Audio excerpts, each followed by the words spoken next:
म्हटलं घरी जावं माहेराला ना आराम करावा. कशात आराम आहे तिकडं, माझ्या सासरी तरी आराम होता. ह्यांचा कस काय गड्या फोन. हॅलो कुठे?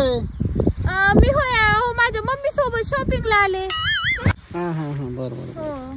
मी फोन ह्यासाठी केलाय, ते जे ते साखरेच्या डब्यामध्ये 5,000 रुपये होते का, ते मी घेतले. ते माझे पैसे येत ना.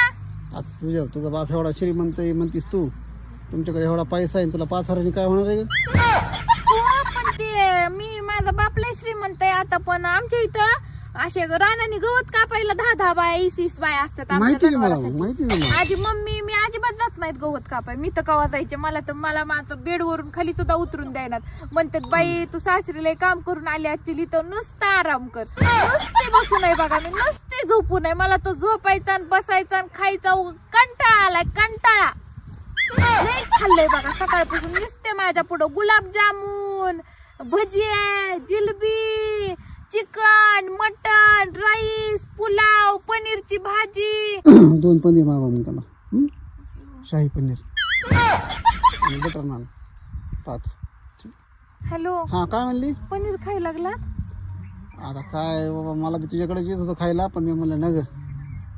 मी तर आताच पनीर खाल्लंय, शाही पनीर आणि शाही कबाब. 100 एकर जमीन आहे तुमची, 50 माणसं कामाला तुमच्या इथं, त्याच्यामुळे म्हणलं असं मी तर रानात पाऊल सुद्धा ठेवीत नाही बघा. असं माझं पाऊल सुद्धा. एक मिनिट, काय केलंय खायला? भाकर, ठेचा, कांदा. हा बरोबर, बस आले.